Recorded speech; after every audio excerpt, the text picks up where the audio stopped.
बिस्मिल्लाहिर्रहमानिर्रहीम। अस्सलाम वालेकुम। कैसे हैं आप सब लोग? उम्मीद करती हूँ आप लोग खैरियत से होंगे। अल्लाह ताला हमेशा आप लोगों को हंसता मुस्कुराता खुश और आबाद रखे।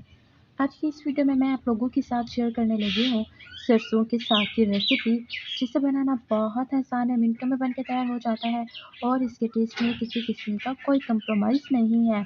सो गाइस, इस रेसिपी को आप देखने के लिए वीडियो को पूरा देखिएगा और वीडियो को स्किप बिल्कुल मत कीजिएगा। और अगर अभी तक वीडियो को लाइक नहीं किया, चैनल को सब्सक्राइब नहीं किया तो वो भी कर दें।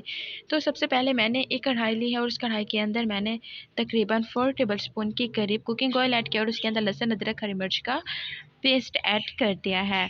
और अब मैंने इन सारी चीज़ों को लाइट गोल्डन ब्राउन कलर होने तक अच्छे तरीके से फ्राई कर लेना है। तो यहाँ पर तकरीबन फ्राई हो चुका है, लेकिन अब मैं इसे थोड़ा सा मज़ीद पका लूँगी ताकि इसके अंदर का जो कच्चापन है, जो कच्ची स्मेल है, वो ख़त्म हो जाए।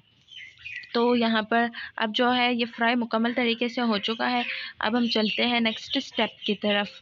तो यहाँ पर आप लोग देख सकते हैं कि मैंने इसके अंदर टमाटर ऐड कर देने हैं और टमाटर मेरे पास एक दरमियानी साइज़ का बारीक कटा हुआ था। और अब उसके बाद मैंने अच्छे तरीके से इन सारी चीज़ों को मिक्स करना है। मिक्स करने के बाद मैंने इंतज़ार करना है कि टमाटर अच्छे तरीके से गल जाए। अब उसके बाद मैंने इसके अंदर मसाले वगैरह ऐड कर देने हैं। मसालों में से मैंने इसके अंदर लाल मिर्च पाउडर ऐड करना है, हल्दी ऐड करनी है, नमक ऐड करना है। लाल मिर्च पाउडर और हल्दी टेस्ट के अकॉर्डिंग ऐड करें आप लोग। और इसके बाद मैंने इसके अंदर ब्लैक पेपर भी ऐड की है 1 टेबलस्पून के करीब। तो यहाँ पर अच्छे तरीके से मैंने इसे मिक्स कर लेना है। मिक्स करने के बाद यहाँ पर मसाला अच्छे तरीके से गल चुका है। इट मीन्स के बिल्कुल प्रॉपर तरीके से बन के तैयार हो चुका है। अब इसके अंदर मैंने साग को ऐड कर दिया है। तो यहाँ पर अब मैंने अच्छे तरीके से इसे पका लेना है ताकि साग के अंदर जो पानी है वो बिल्कुल ख़त्म हो जाए और ये थिक हो जाए बिल्कुल अच्छे तरीके से, प्रॉपर तरीके से, और इसके अंदर से घी निकल आए। तो यहाँ पर अब मैं इसकी अच्छे तरीके से भुनाई कर लूँगी ताकि इसके अंदर में जो पानी है वो बिल्कुल ख़त्म हो जाए। और फाइनली तकरीबन 3 मिनट के बाद ये बिल्कुल प्रॉपर तरीके से बन के तैयार हो चुका है। आप इसे सर्व करें, खाएँ। यकीन जाने इसका टेस्ट बहुत मज़े का होता है और इसके बगैर तो सर्दियों का कोई वजूद ही नहीं। तो सर्दियों में साग खाना तो जैसे लाज़मी ही है, बहुत ज़्यादा।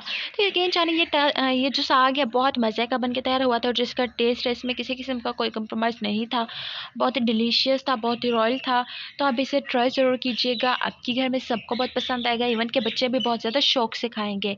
सो गाइज़, आपको आज की वीडियो कैसी लगी? वीडियो पसंद आई हो तो फैमिली फ्रेंड्स के साथ ज़रूर शेयर कीजिएगा।